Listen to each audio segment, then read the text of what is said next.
Please subscribe.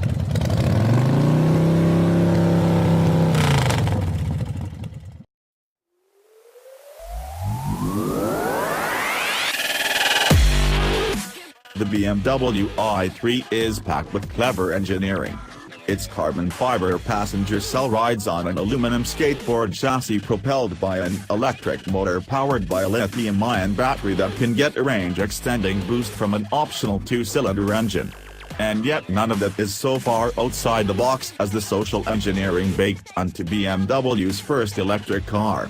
The i3's interior design is created as an inspired cabin to lull drivers into a slower pace, in turn maximizing the battery's range.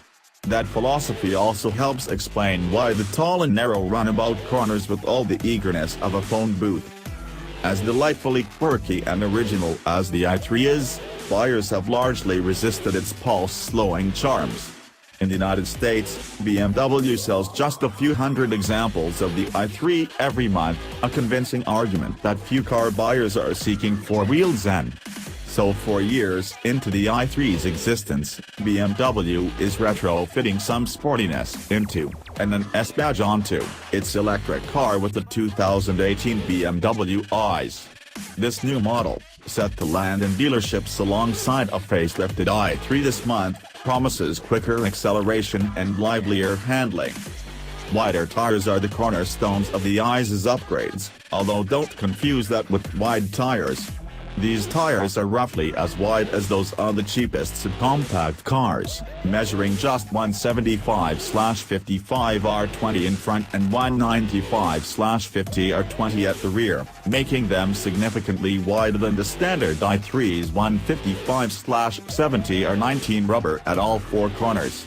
The new tires fill out the wheel wells for a more stable-looking stance and increase the vehicle's drag by 1.6 inches. The i's also rides on stiffer springs, dampers, and anti-roll bars, with the body lowered by 0.4 inch compared with the standard i3. The ride quality is well matched to modern roads, although the medieval stone and brick back alleys of Lisbon, Portugal, cause heads to wobble and bob. Corners are met with noticeably flatter body motions, but a parking lot concourse set up by BMW proved the car is no more eager to turn in.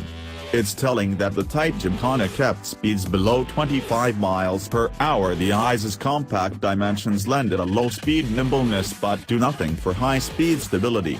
And even if they're wider, the i's tires are the same low-rolling resistance Bridgestone Ecopias as those used on the regular i3, and their relatively low limits mean hustling the i's is still a pulse-calming affair. The i's remain so disinterested in aggressive cornering that it's easy to forget this is a rear-wheel drive car with a mid-mounted motor. An electric Porsche Cayman the BMW i3 is not.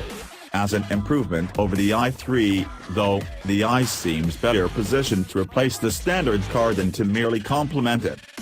Acceleration improves thanks to an additional 14 horsepower and 15 pounds-to-foot of torque versus the standard i3.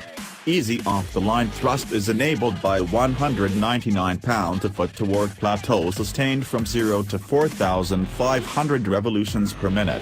BMW claims that fattening the power and torque curves across the rev range will bring significant improvements in acceleration times. We expect 0 to 60 mph times to drop from 6.6 to 6.3 seconds for the battery electric version. A new sport driving mode is exclusive to the i's model. Since the dampers are passive units, sport mode has no effect on ride quality, but it does make the steering slightly weightier. More noticeable is how it remaps the accelerator pedals tip in to be unnaturally peppy.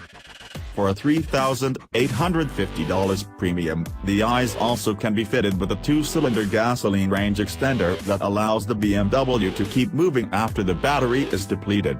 That car should hit 60 mph in 6.9 seconds. The greater rolling resistance of the wider tires likely will bring efficiency and range for both models. Although BMW hasn't revealed the official numbers, we don't expect the EPA-rated range to change much from the 2017 battery electric model's 114 miles.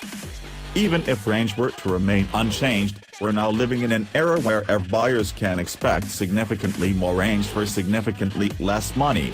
And the $3,200 premium to step up from the base i3 model to the sportier Rise version only makes BMWs ever more expensive.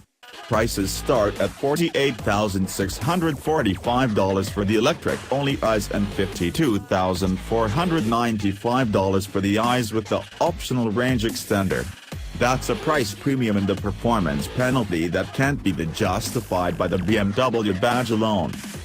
This is the same, larger problem that plagued the original i3 and that can't be fixed with an infusion of sportiness. With all the quirk of a Japanese car and all the complexity of a hypercar, there is no other car on the market quite like the BMW i3 and I's.